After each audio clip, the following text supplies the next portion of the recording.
What's up, guys? D-Rock here. As you can see, we're going to do this video a little bit differently. Not in the world of reason. I'm in like the real world right now. It's kind of fun and different. But yeah, I wanted to go over something that really didn't require reason as much, which is how do you start a song? Or because I've had tons of people asking me like, "Yo, how do you start a new, how do you start a new track? How do you start a new song? What's your process for when you first start up with something new?" And I think I can break it down into like three main components. One being have an idea before you open up your software.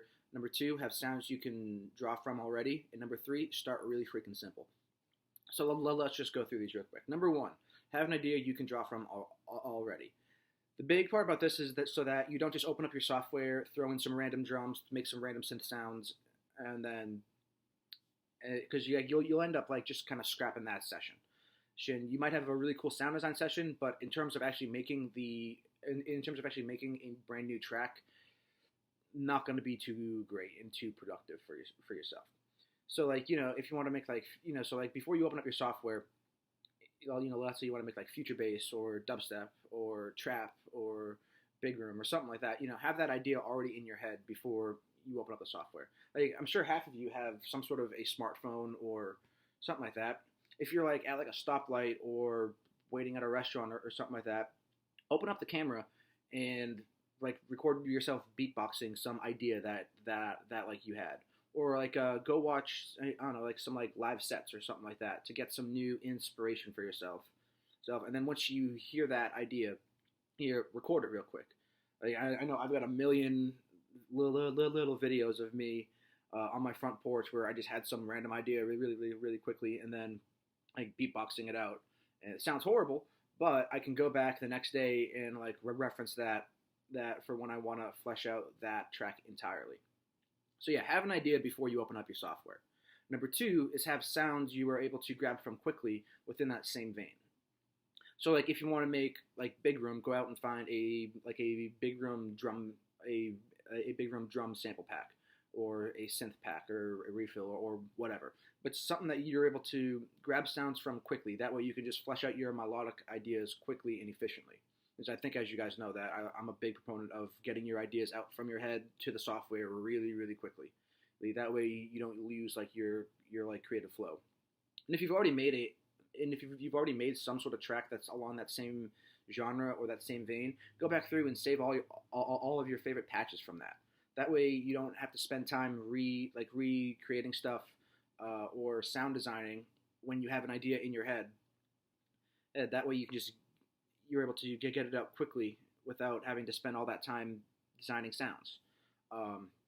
Plus, if you go back and through and like save all of your old patches, odds are they're going to be halfway mixed to a song, and you already know that they sound the way you want them to sound. So yeah, have sounds you're able to grab from quickly.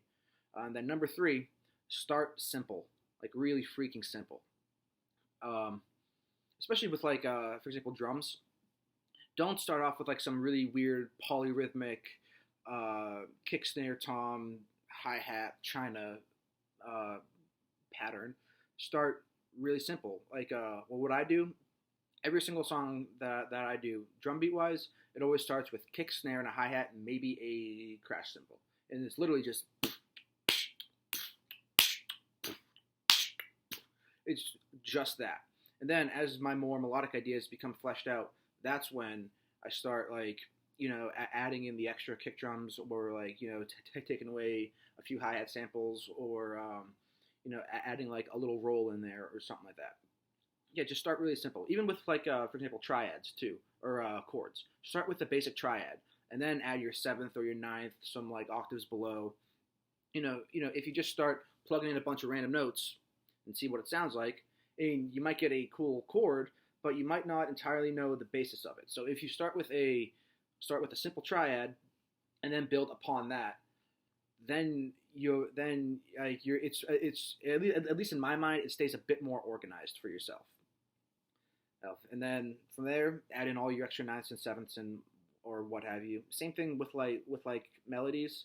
I'll usually just have like, if I have a 4 chord progression, I'll have 4 notes kind of following those like chords how I want them to. And I'll go through and chop those all in half and add in some more notes from there, and then chop those in half and add some more from there.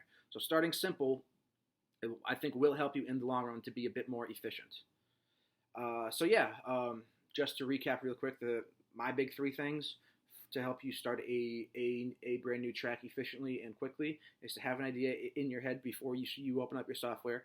Have sounds you're able to grab from quickly.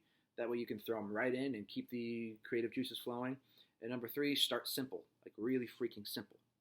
So yeah, that's it for this video. If you have any questions, comments, concerns, anything like that, drop a comment or shoot me a message. Otherwise, I will catch you next time.